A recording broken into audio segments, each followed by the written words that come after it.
Bueno, hay varias cositas que me gustaría compartir contigo en forma de diálogo. Hoy vamos a estar teniendo una conversación que yo creo que va a ser de mucha bendición a pastores y también a nuestros hermanos de nuestras congregaciones y de muchas congregaciones. Ese es el objetivo. Por eso me gustaría que te presentes, nos compartas un poquito de tu vida personal. Yo te he conocido y realmente ha sido una bendición para mi vida y la vida de mucha gente a nuestro alrededor. Y te quiero dar las gracias por esta oportunidad porque tu vida va a enriquecer como te dije, a muchos pastores y a muchos hermanos de la iglesia en el contexto en que nos encontramos. Aunque si no estuviéramos con el COVID, con esta cuestión del coronavirus, como quiera conocerte, compartir contigo y escuchar de tu vida, de tu experiencia, tanto en lo familiar como en la parte pastoral y ministerial, va a ser siempre una riqueza. Pero bueno, para que todas las personas que nos están viendo en estos momentos y nos van a estar escuchando, compártenos un poquito de ti, tu familia, tu vida ministerial, danos un resumen, porque yo sé que tienes un historial larguísimo y podríamos Sí, estar 2 horas solamente en tu hoja de vida. Cuéntanos un poquito de ti, tu familia sí. y tu ministerio. Bueno, resumidamente, soy de Venezuela, tengo 5 años y medio acá en los Estados Unidos. Desde los 16 años comencé en el Ministerio de Plantación de Iglesias. Así que este ha Wow. sido uno de mis llamados, uno de mis pasiones, la plantación de la iglesia, y eso lo hice en Venezuela. Desde muchacho comencé a plantar, ¿no? De una forma primero muy romántica, ¿no? Sin tener mucho conocimiento de lo que se requería, pero fue una muy buena experiencia porque creo que la base de todo es la exposición. Entonces, exponerte es bien, bien importante. Y bueno, luego me casé en el año de 1995 y allí nos fuimos por razones fortuitas, por un accidente de tránsito que tuvimos. Nos fuimos nuevamente a la ciudad donde yo había nacido, porque yo estaba en Caracas, y nos fuimos a Barquisimeto, y ahí comenzó esta obra que se llama Global Ministries en Venezuela, y eso comienza en el año 97. Y bueno, el Señor nos permitió como pensar en cómo hacer una iglesia donde a todos les encante asistir. Porque Barquisimeto tenía muchas iglesias, que era la ciudad donde yo Claro. estaba. Entonces la pregunta Ajá. era, una iglesia, Barquisimeto no necesitaba una iglesia más, pero sí necesitaba una iglesia donde las personas que no se sentían tan simpatizantes de la iglesia les gustara venir.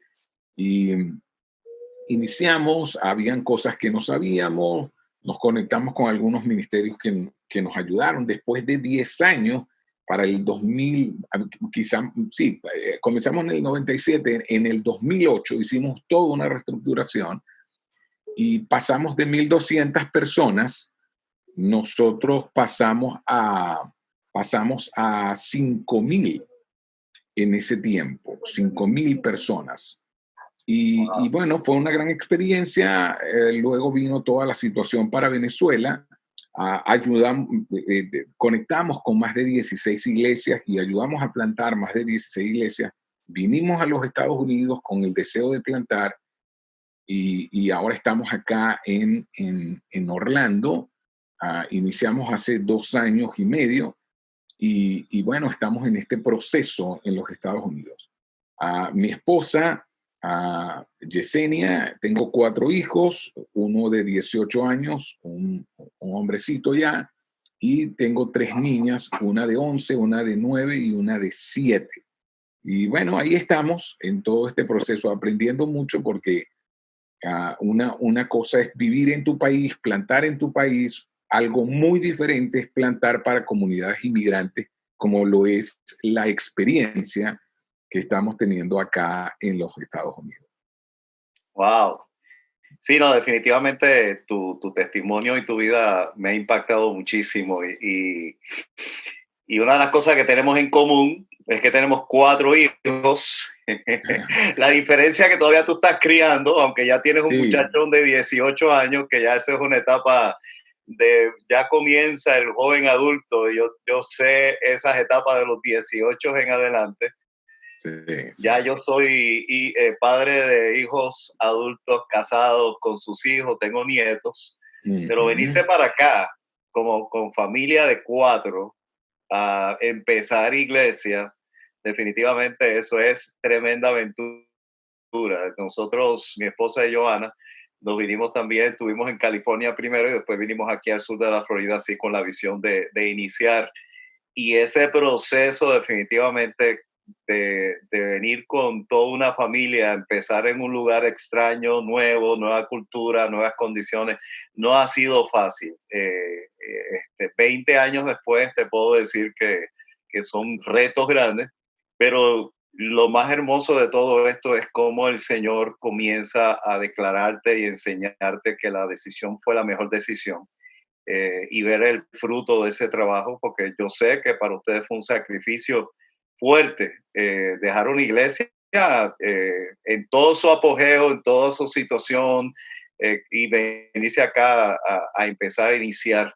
Pero bueno, de eso podríamos seguir hablando muchísimo, pero me gustaría saber un poquito cómo ustedes han podido manejar, primero a nivel familiar, esta situación que estamos viviendo. O sea, cómo ustedes les ha impactado, en qué manera, qué forma, qué han hecho para poder confrontar una situación como esta, con lo del Sí, el virus, ¿verdad? Con lo que está pasando en la sí, pandemia. sí. Al principio yo lo que pensé es que iba a tener como mucho tiempo, ¿no? Algo así como pensé, bueno, quizá este va a ser un tiempo para, no sé, yo tengo pendiente un libro sobre matrimonios que estoy escribiendo con mi esposa y otros temas, entonces, bueno, este va a ser un tiempo para eso y otros temas que tenía pendiente, pero resulta que me encuentro que hay mucho más trabajo, que en vez de menos trabajo, ahora tengo más trabajo, tenemos más trabajo, porque tiene que ver con conectar con la gente, con aprender un montón de cosas, con aprender a hacer un servicio online, en vivo, ¿no? Cada domingo, aprender a integrar las partes, aprender a transmitir, aprender a usar todas estas plataformas, y eso tomó mucho tiempo. Entonces, lo que al principio fue muy desordenado, porque es como que no estábamos preparados y los niños lo tomaron como que eran vacaciones. Pero entonces luego vino las responsabilidades de la escuela. Tienen Ajá. que hacer tareas, tienen que enviar esto, tienen que enviar aquello. Así que lo primero que hicimos como familia fue entender que necesitábamos estructura y que aunque íbamos a estar en casa, necesitábamos tener un horario para levantarnos, un horario para desayunar, un horario para almorzar, un horario para hacer tareas, un horario para trabajar, horarios para conectar con la gente, horarios para hacer conferencias. Entonces, eso, pero sí fue algo como que no estábamos preparados para el asunto. Tuvimos que irlo aprendiendo sobre la marcha y aún uno tiene que trabajar en eso, porque llega el momento donde otra vez como que vuelves por la misma dinámica que no es la dinámica a la que estás acostumbrado, a que te levantas, llevas a los niños a la escuela, ellos están en la escuela, tú tienes una estructura, en fin. Es como que las divisiones del horario son más claras cuando tú no estás todo el día en casa. Pero Sí. cuando estás todo el día en casa, tú mismo tienes que colocar las marcas de disciplina porque si no, realmente el día se te va y a la larga te enredas en tantas cosas que no te vuelves productivo. Entonces, de esa manera lo hemos trabajado. Sí, y en sí la iglesia, ¿cómo se ha visto afectada con esta pandemia, esa crisis que estamos viviendo? ¿Cómo puedes contarnos un poquito de cuáles fueron los retos, la situación, el efecto que ha tenido la iglesia Sí, que estás trabajando? Sí, yo creo bueno, parte de mi trabajo es trabajar con dos iglesias en Venezuela, una iglesia en Panamá, más la iglesia de Orlando. Wow, Entonces, era pensar bueno, qué íbamos a hacer para que todos a la larga pudiesen ser beneficiados, ¿no? Y seguir conectando y seguir creciendo y seguir haciendo iglesia, que es lo que estamos haciendo. Entonces, eh, para mí, una de las ventajas eh, que la iglesia tiene es que está conformada por grupos pequeños. Al estar conformada por grupos pequeños, es como que toda la responsabilidad de esa conexión directa con la gente sí, no la llevo yo como pastor principal directamente, aunque hago cosas para que todos se conecten. Por ejemplo, junto a mi esposa Yesenia, hacemos un devocional todas las mañanas a las 9:30 de lunes a sábado a través de Instagram Live. Así, ahí estamos 40, 50 minutos y todos se conectan y podemos compartir. Y en Venezuela, como hay problemas de luz, hay problemas con el Internet, lo dejamos grabado 24 horas, de tal manera que quienes necesiten conectarse después se conectan y ven el devocional, lo escuchan, comparten con nosotros, nos escriben al DM, en fin.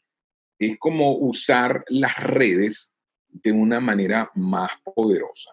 bueno, La iglesia se ve afectada. Yo digo que una de las cosas que más afecta, o una de las instituciones, si hablamos de instituciones, que más le afecta esta situación de cuarentena y del COVID-19 es a la iglesia. Porque la iglesia es esa familia extendida. Y sí, si le afecta a una familia, porque entonces uno conoce personas que están distantes de su mamá, distantes de sus hermanos, distantes, ¿por qué? Porque, hey, somos hermanos, pero si tú te infectas, me infectas a mí, entonces nos distanciamos y están conectándose a través de las redes. Pero a la iglesia esto le afecta y no sabemos por cuánto tiempo el distanciamiento social se va a mantener, porque pueden abrir las playas, pueden abrir espacios abiertos y eso va a venir. La pregunta es cuándo van a abrir los espacios cerrados. sí, sí, Entonces, ¿por cuánto tiempo va a afectar esto a la iglesia? Afecta en las finanzas, afecta en la vida de comunidad, sí, afecta en esa conexión que es tan necesaria y tan importante, ¿no? Porque para alcanzar la gente debe sentir realmente el afecto, el amor, la bienvenida, y muchas veces por las redes, con todo lo que uno se esfuerce, no tiene ese impacto, esa fuerza que es la presencia física. sí, Entonces creo que en eso hemos sido afectados. es durísimo, durísimo. Una de las áreas que es el afecto fraternal, que es básicamente un tipo de relación personalizada. El abrazo, el saludo, ese tiempo de estar compartiendo uno a uno, y especialmente a nosotros los latinos. O sea, el latino es muy de relación personal y de no tener el tiempo cortado de tal hora a tal hora, sino de la relación. Yo me acuerdo que un amigo pastor eh, norteamericano se fue a trabajar a México y entonces él llegó a México con la agenda desde la perspectiva norteamericana, o sea, de 10 a 11 una reunión, de 12 a 1 otra reunión. Entonces cuando llegó allá la gente se ofendía porque él le decía, bueno, me tengo que ir ya, y lo que se sentían que los estaban rechazando. Dice, no, yo tuve que aprender a hacer citas en la mañana una, en la tarde otra y en la noche, porque era otra mentalidad. Y eso, en verdad, esa es un área que nos ha afectado muchísimo, muchísimo. Es parte del ministerio de la iglesia, la relación personal. Entonces, ¿cómo tú crees que la iglesia debe estar confrontando y aportando, siendo instrumento de Dios en este tiempo? O sea, ¿qué tú crees? ¿Cómo lo estás haciendo en lo práctico como pastor de varias iglesias? ¿Qué instrucciones estás dando y qué consejo tú darías a los pastores y a las iglesias que deberían estar confrontando y haciendo y siendo proactivos en esta situación? Sí, creo que parte de lo que puede afectar a los pastores en este tiempo es ese síndrome de quemarse, de sentirse quemado, porque puede que les preocupe la gente y vamos, si eres pastor te ocupa la gente, Sí, amas a las personas y deseas lo mejor para ellas, pero lo primero que hay que entender es que no podemos nosotros atenderlos a todos, pretender que los vamos a sostener a todos. Algo que me encanta a mí de las escrituras son las experiencias de los líderes que están en la Biblia. Y una es la de Moisés, cuando Jetro, su suegro, lo va a visitar, él está tan ocupado que no tiene tiempo. Luego el suegro le reclama y le dice, mira, yo vine a visitarte, pero tú te vas desde la mañana y no llegas sino hasta la noche. No hemos podido compartir ni siquiera una comida. Y Moisés le expresa, mire, es que este pueblo es muy grande y tengo que estar resolviendo problemas todo el día. Ahora, Jetro era un sacerdote de Madián, ni siquiera conocía a Dios, pero era un líder. Y le así dice es. a Moisés, Moisés, el asunto es que no puedes encargarte tú de todos los asuntos. Tú tienes que segmentar esto. Coloca a uno a cargo de 1000, otros a cargo de 100, otros a cargo de 10, y entonces los que estén a cargo de 10 que resuelvan los problemas más básicos. Luego vienen si el problema es mucho más fuerte, entonces que vayan a los líderes de 100, y si es más fuerte a los de 1000. Y si no lo resuelven, que vengan a ti. Pero no puedes estar tú en medio de todo esto. Y yo creo que es un buen consejo el que le da Jetro a Moisés y que deberíamos seguir nosotros. No Ajá. podemos encargarnos de todo, es lo primero. Así que la estructuración por grupos pequeños va a ser muy importante. A mí me gusta lo que dice Maxwell. Maxwell dice que él no, que él prefiere equipos fuertes que multitudes débiles. Mm, Entonces el pastor debe pensar, yo voy a fortalecer al equipo con el cual trabajo. Entonces ese equipo, vamos, por ejemplo, los equipos de producción, en nuestro caso, que si cámaras, que si sonido, iluminación, ya no vamos a hacer nada con esa gente, pero sí podemos colocar a esas personas, hey, hazte cargo de aquellos a los que servían contigo, los grupos de vida. Entonces, ofrecerle las herramientas de Zoom, enseñarle cómo hacer las reuniones. Nos tocó, aquí por ejemplo, teníamos mujeres ya de edad que nunca en su vida habían manejado Zoom. wow. Sí, Les tuvimos que enseñar, mira, cómo haces una cuenta Zoom, cómo abres la plataforma. Otras las que le agarraban más entonces eran las encargadas de abrir la plataforma, aun cuando no fueran las líderes o quienes llevaban el grupo. Entonces, creo que el segmentar va a ayudar mucho a que toda la iglesia sea atendida.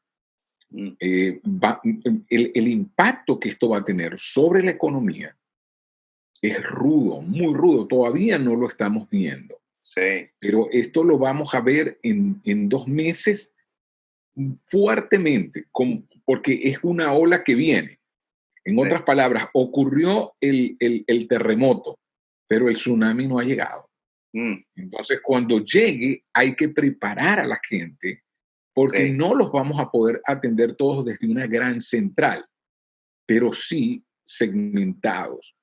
En otras palabras, el miembro de tu grupo que tenga una necesidad, como grupo, vamos a ayudar, vamos a suplir.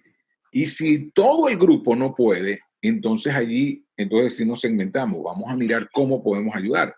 Pero sí. primero es la responsabilidad del grupo. Sí, es bien acertado y bien importante lo que estás mencionando, porque por lo regular la mayor parte de las iglesias dependen de su pastor y dependen de lo que ha sido un sistema ya tradicional. Por lo menos en mi experiencia, esto nos ha obligado a hacer una nueva estrategia de cómo llegar a la gente de una forma creativa. La única forma práctica y eficiente y eficaz es la que has mencionado, o sea, desde la sabiduría de Jetro, el suegro de Moisés, en cómo distribuir la responsabilidad. Eso nos obliga a distribuir un liderazgo orgánico, porque lo estabas mencionando, o sea, una persona que estaba al frente con una cámara o teniendo algunos ayudantes en esos momentos, ya automáticamente se convierte en la persona que va a atender a esos que eran sus compañeros de trabajo en algo que era puramente mecánico. Pero sí hay un tipo de responsabilidad y yo creo que nuestra congregación va a estar madurando en ese sentido, en cómo seguir lo que el apóstol Pablo dijo, los unos a los otros. Eso es clave. Eso es clave, clave, clave. Estás mencionando un punto muy importante, porque por lo regular pensamos en la parte espiritual, en la atención de la palabra y la enseñanza, pero viene un tsunami, como has mencionado, que tiene que ver con la parte financiera. O sea, yo creo que vamos a confrontar una serie de crisis que no las teníamos anteriormente. Quizás para el pueblo venezolano que ha estado pasando esta situación tan dura, pues se convirtió quizás en algo, en una norma en cierto sentido, ¿verdad? Pero aquí en Estados Unidos, especialmente donde la gente está acostumbrada a tenerlo todo, todo, todo, todo y al alcance, de pronto vamos a tener que confrontar una serie de crisis difíciles. ¿Podrías aportar un poquito más en si tienes algunas ideas, algunos consejos de qué debemos estar haciendo para confrontar esas situaciones? Sí, lo que tú hablabas del pueblo venezolano es una gran realidad. Nosotros hemos atravesado como nación por años esta situación. Y yo escuchaba a alguien decir que Dios le está dando al mundo una pequeña dosis de lo que le ha dado a Venezuela durante años. Wow. Eh, y eso es bueno porque a veces explicar lo que pasa en Venezuela era muy difícil, pero ahora es muy fácil explicarlo, porque ya todo el mundo te entiende claramente. Es como que ustedes estuvieron con el COVID durante 15 años. Sí, algo así. Es estar con el COVID durante muchos años. Wow. Está fuerte. Con otro tipo de virus, Sí. se llama comunismo o yo no sé qué nombre darle. Entonces, allí es cuando tú miras el mundo entero. Fíjate cómo nosotros íbamos a pensar eh, en esta situación de confinamiento, donde los países con las políticas más rudas son los que plantean el confinamiento. Pero ahora la gente voluntariamente se encierra en su casa pidiéndole al Estado que le mantenga salvo. Sí. Entonces, ese intercambio muestra un cambio poderoso de paradigma mental, porque si nos hubiesen contado esto, no lo hubiésemos creído, Así es. pero lo estamos viviendo.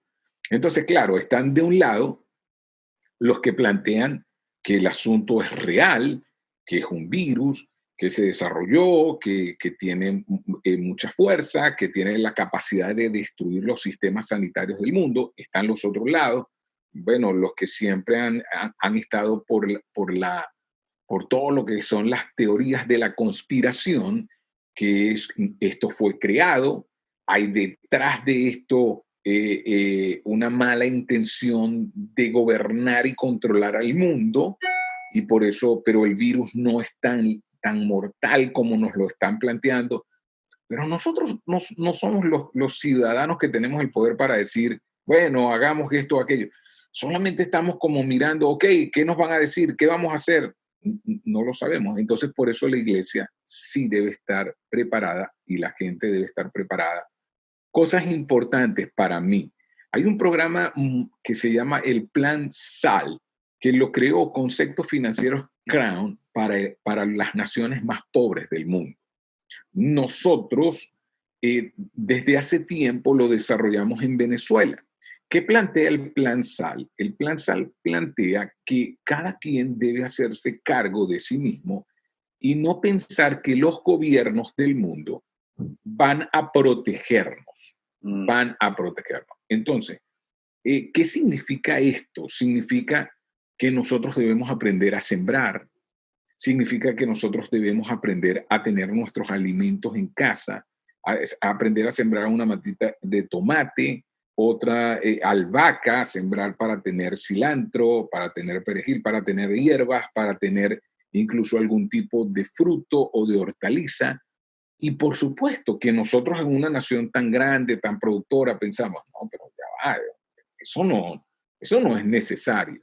Si los sistemas de producción en el mundo se detienen, por supuesto que estas cosas van a ser necesarias. Lo otro, si nuestra capacidad de producir, porque ahora fíjate la cantidad de desempleos que han venido, el gobierno ha ayudado a los que declaran los taxes, pero el punto es, ¿por cuánto tiempo un gobierno puede sostener a toda una comunidad? Así es. Entonces, ahora es como pensar, ¿qué puedo hacer para no depender del Estado en mi propio sostenimiento? Y las respuestas no son fáciles. Las respuestas no son fáciles. Sin embargo, yo he mirado por mucho tiempo la comunidad americana, ¿ok? La comunidad norteamericana, y a diferencia de nosotros, han sido cazadores y pescadores. Yo no sé si, pero por ejemplo, en mi familia yo no sabía lo que era la caza ni la pesca. Yo nunca salí con mi papá a cazar a un animal ni a pescar.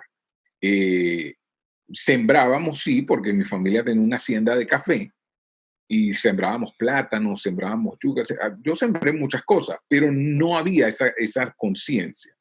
Creo que tenemos que comenzar a aprender acerca de esto nuevamente, volver a lo que nuestros abuelos hicieron para sostenerse a sí mismos. Exacto. Y es que en realidad lo que ha sucedido, por lo menos aquí en los Estados Unidos, y de aquí ha sido mucha la influencia en muchas partes del mundo, a tener una dependencia del Estado. Y en situaciones como esta, de una forma muy sutil, poco a poco, el Estado va tomando control.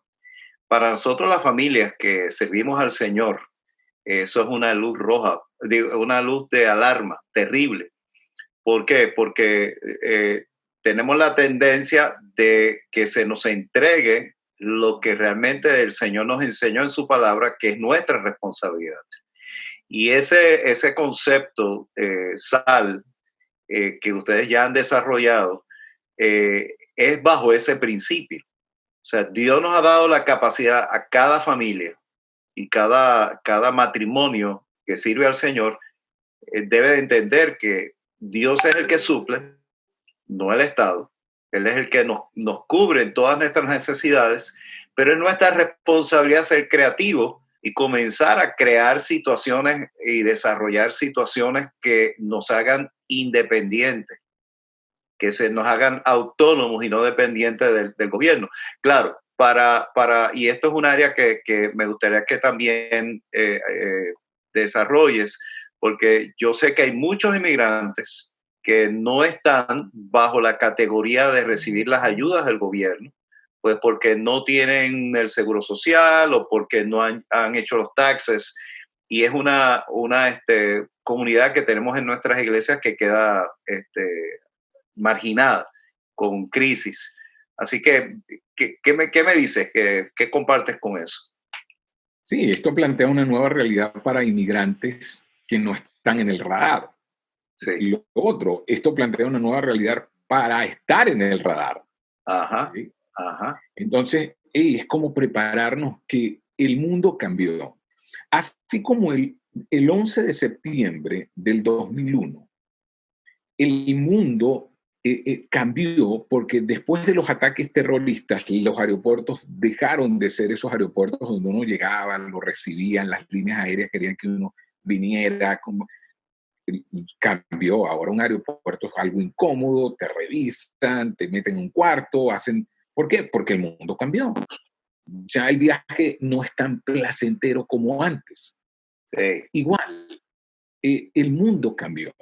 sí, El COVID-19 plantea todo un cambio. Y fíjate que algo importante es prepararnos, uno, para cada día estar más legales. Y vuelvo a la realidad venezolana. Mira, la realidad venezolana es que los venezolanos que se fueron a Sudamérica están siendo echados fuera de las casas donde estaban, de las rentas que tenían, y las historias son muy tristes. La Sí, cantidad de venezolanos que están retornando nuevamente a Venezuela es inmensa. ¿Por qué? Porque ya no tienen trabajo, no tienen con qué pagar esos arriendos y no hay ley que los proteja. Pero vamos, la condición de los inmigrantes en Estados Unidos también es así. O sea, ya entonces el mundo cambió y esto lo van a aprovechar los gobiernos para poner en orden todo lo que ellos quieren poner en orden. sí, Esa es la verdad. sí, ¿Eh? Lo otro, el homeschooling, la educación en casa. Debemos abrazar esto, los que tenemos hijos pequeños. Nosotros ya estamos, ya nosotros habíamos decidido, vamos a hacer homeschooling y se nos adelantó el tiempo, porque ahora estamos en homeschooling. Todas las familias están en homeschooling. Entonces los que decían, eso es muy difícil hacer homeschooling, eso es imposible que yo haga homeschooling, ya te das cuenta que sí puedes hacer homeschooling, que sí, esto es solo un entrenamiento de lo que debería ser, eso. de asumir nuestras responsabilidades y no darle tanta responsabilidad al Estado sobre la vida de nuestros hijos, sobre nuestra propia fe, sobre nuestra propia, lo que hemos abrazado como nuestros valores.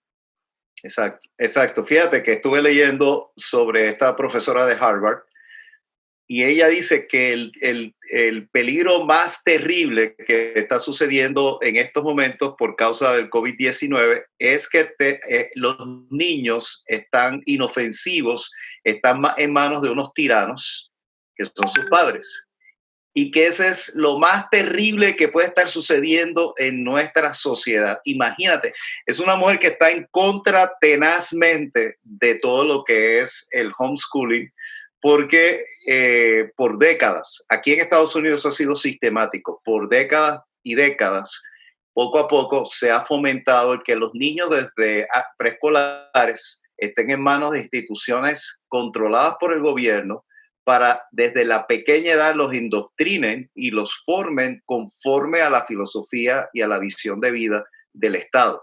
Entonces, para ese tipo de mentalidad, una situación como esta, donde los padres por primera vez en muchos años, con excepción de algunos, por ejemplo, mis hijos tuvieron homeschooling, no todos los años, pero por ejemplo, el hijo de nuestro mayor, que es uno de mi equipo pastoral, él se graduó de homeschooling, su high school. Nosotros entendemos cuán importante es la influencia de los padres sobre los hijos, especialmente en las familias cristianas. Yo creo que estoy muy de acuerdo contigo. En estos momentos nosotros tenemos que hacer un alto y reconsiderar cómo va a ser de ahora en adelante la vida de la familia, rompiendo completamente con esta mentalidad de que los hijos los ponemos en la escuela y que se encarguen de educarlos. No, la responsabilidad de la educación está en nosotros los padres. Hablando de la familia un poquito, y ya que nos compartiste que están escribiendo un libro sobre el matrimonio, y eso excelente, extraordinario. Voy a estar orando para que eso se dé pronto. Cuéntanos cómo tú crees que se afecta el matrimonio y qué consejos tú le darías a los matrimonios en esta situación que estamos viviendo. Sí, esta mañana, por cierto, hablábamos de eso en el devocional y hay tres elementos que son muy importantes para tener el tanque lleno, ¿no? El tanque emocional lleno. El problema con todo esto es que podemos sentirnos tan abrumados porque estamos todo el día metidos en casa, todo el día estamos viéndonos, estamos rozándonos y a mayor roce, la fricción aumenta y al aumentar la fricción se eleva la temperatura y entonces es tan fácil caer en discusiones, caer en distanciamientos con los hijos, con el cónyuge.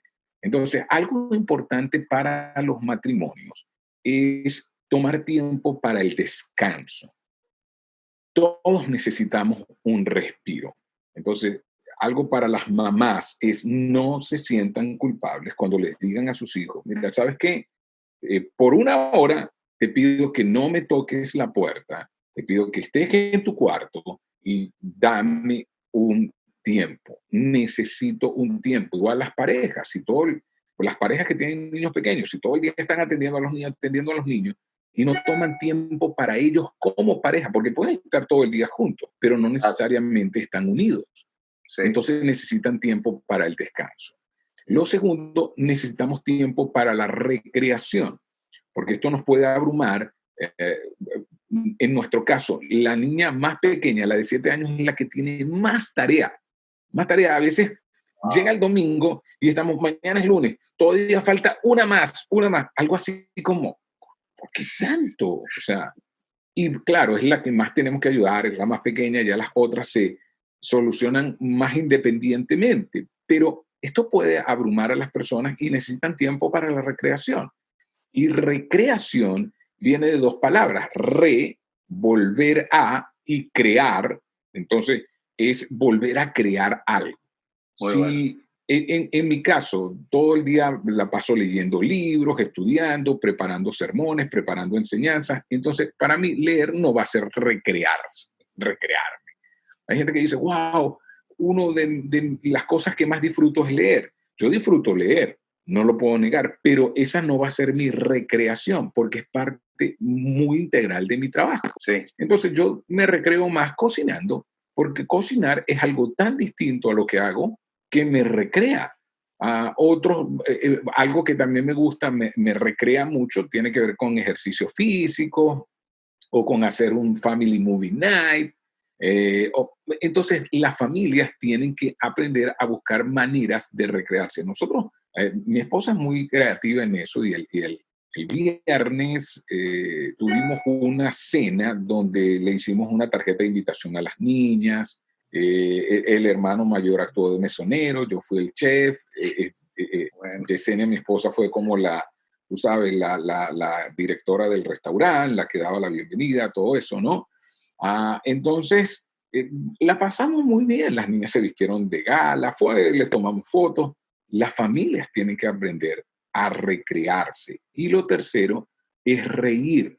Hay que reír más. No solo puede estar viendo cuántos infectados hay del COVID, cuántos muertos hay del COVID, qué es lo... No, tú tienes que reírte un poco, tienes que salir fuera del asunto, tienes que buscar cosas mirar cosas que te hagan reír, con cosas que te hagan reír, porque, bueno, David mismo lo dijo, el gozo del Señor mi es mi fortaleza. fortaleza. Entonces, wow, el gozo, la alegría, el reír.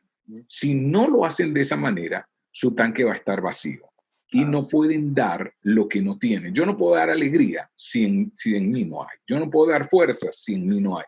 Entonces, que esto primero nos carguemos nuestra batería para que luego podamos decirle a nuestra familia, ok, mira, ya estoy cargado, puedes cargarte en mí. Y algo muy importante, los matrimonios pueden estar tan agotados que ya ni siquiera vida íntima tienen. Están, y otro, que no saben cómo tener vida íntima. Si los niños están todo el día en casa, ¿cómo hacemos? Necesitan hablar con sus hijos, decir, ¿sabes qué? Nosotros tenemos un tiempo para nosotros. ¿Qué van a hacer con ese tiempo? A nadie le importa.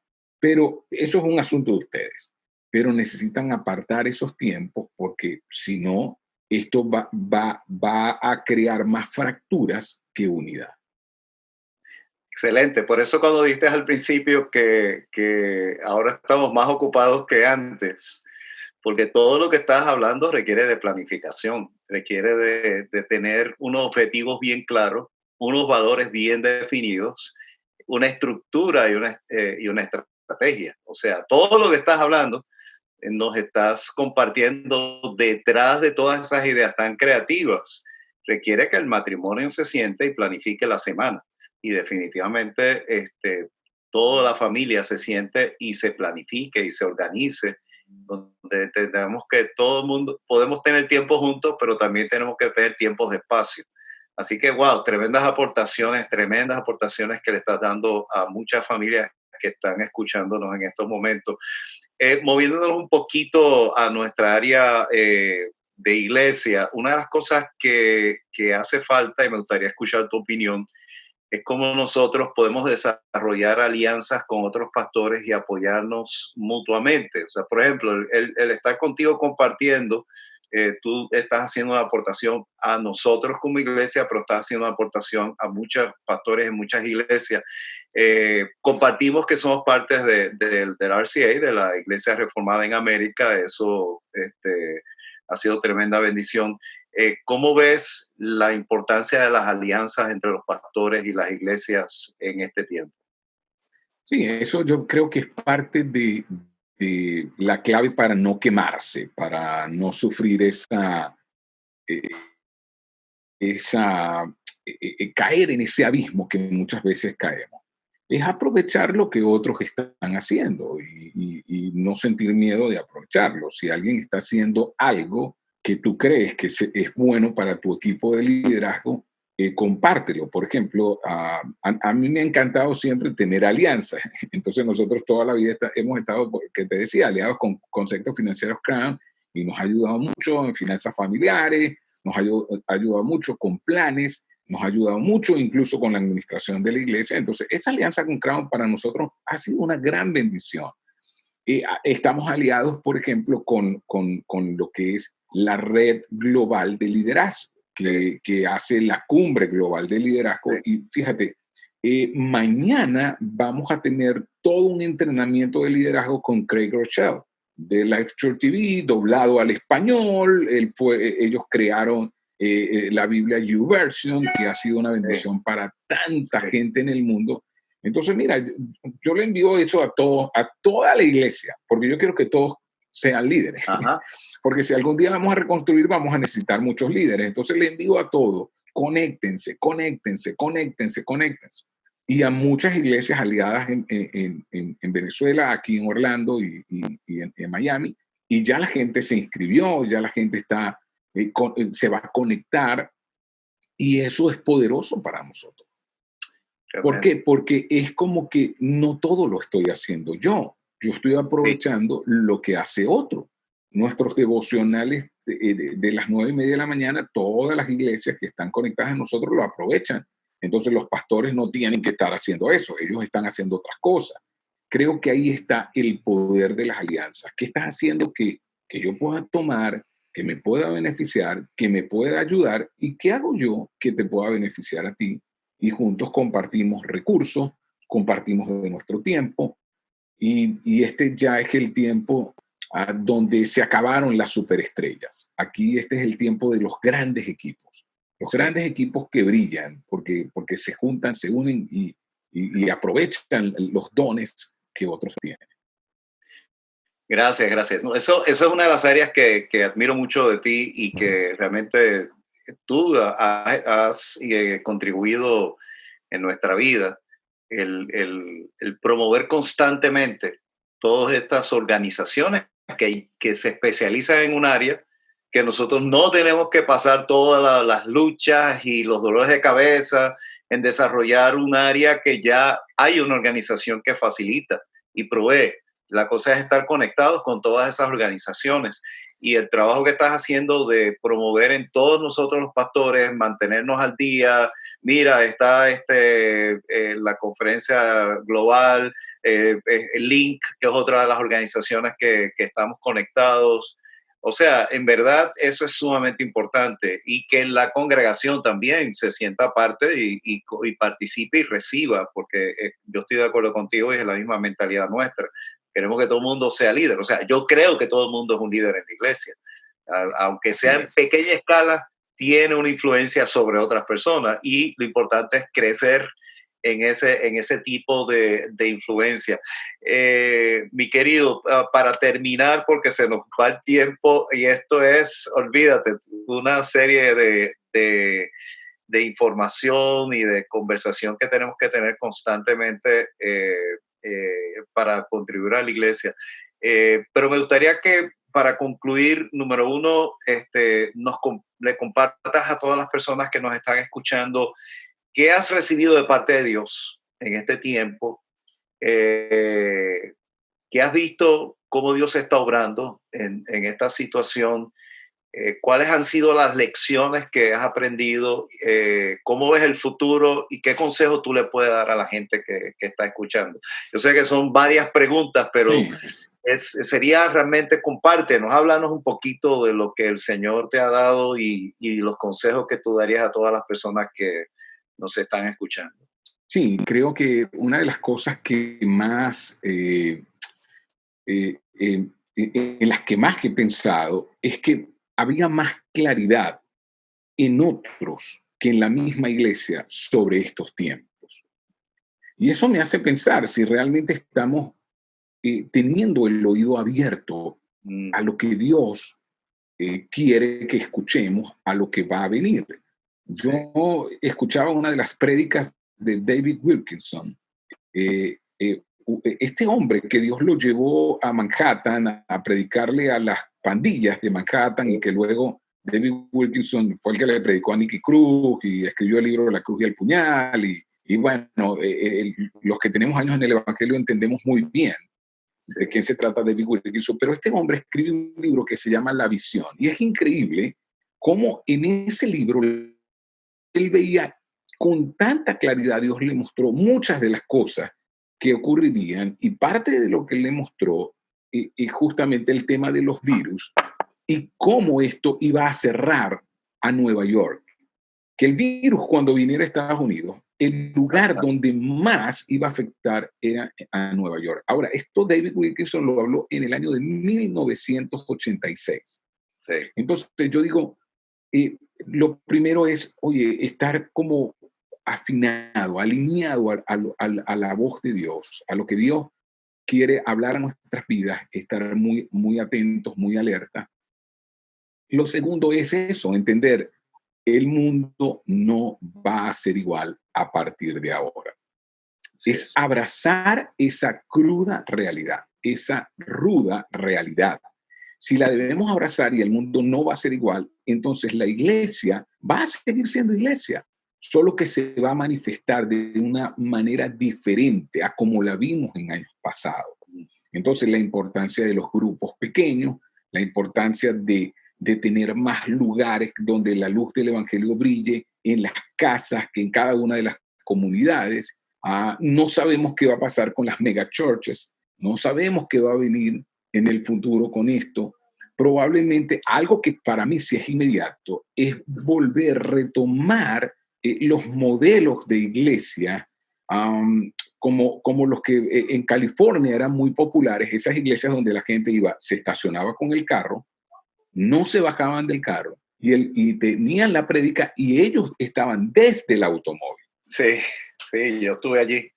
Ajá. Entonces la pregunta es, ¿será que tenemos que volver, si nos resistimos y no lo pensamos como una posibilidad, probablemente nos tome más tiempo la reestructuración?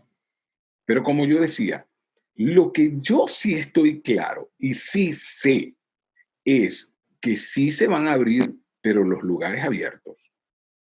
Pero los lugares cerrados van a tomar mucho más tiempo en aperturarse y eso incluye a las iglesias.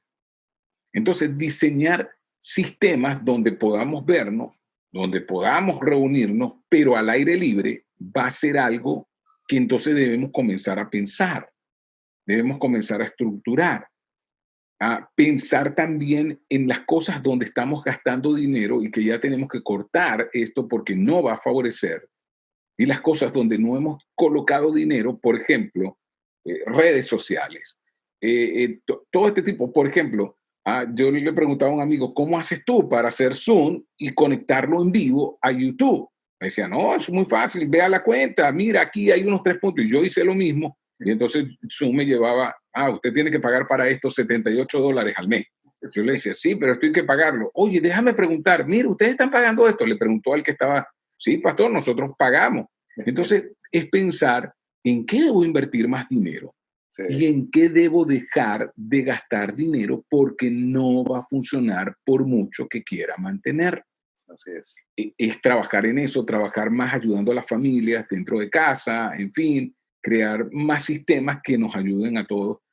Pero, wow, yo te lo estoy diciendo y es todo un proceso de aprendizaje en Sí, el cual yo estoy como recibiéndolo. Aún estoy como con las antenas, tú sabes, encendidas, abiertas, y, oye, Señor, háblame, ¿hacia dónde me quieres llevar? ¿Hacia dónde vamos? ¿Hacia dónde va este mundo? Porque todo el mundo dice, no va a ser igual, van a haber cambios, pero nadie te dice cuáles son los cambios que van a haber. Entonces necesitamos definir ya rápido, ok, va a haber cambios, lo acepto. Dime cuáles van a ser los cambios para hacerlo y adelantarnos. ¿Ok? Como dice Maxwell, el líder ve más lejos y ve antes. Entonces yo quiero verlo antes y ver más lejos. Así es. Antes va a ser fundamental. Entonces, bueno, espero que cada uno de las familias que nos están escuchando, cada uno de los pastores que nos está escuchando, entienda qué Dios le está mostrando para que haga antes y qué Dios le está mostrando para que haga primero que muchos otros. Amén. Bueno, tremendo, poderoso. ¿Qué tal? Me gustaría si puedes orar por toda la gente, porque mucho de esto que hemos estado hablando y que nos has estado compartiendo conlleva una reestructuración desde lo básico que es la familia. O sea, cada familia que nos está escuchando tiene, no porque lo estamos aconsejando, es que definitivamente la situación, como bien tú lo has dicho, nos está obligando, punto. O sea, el mundo no va a ser igual. Si no hacemos algo ahora, nos va a coger de sorpresa el mañana y vamos a estar en unas crisis terribles. Y cada familia, cada cabeza de hogar, cada matrimonio tiene que ejercer un tipo de liderazgo y tiene que anticipar y organizar su familia y prepararse. Y hay que estar escuchando la voz de Dios. Hay que estar pidiendo al Espíritu Santo que nos guíe en estos momentos tan retantes. Son difíciles si no nos preparamos. Sí, y me encanta el lema de la red global de liderazgo. Cuando un líder mejora, todos ganan.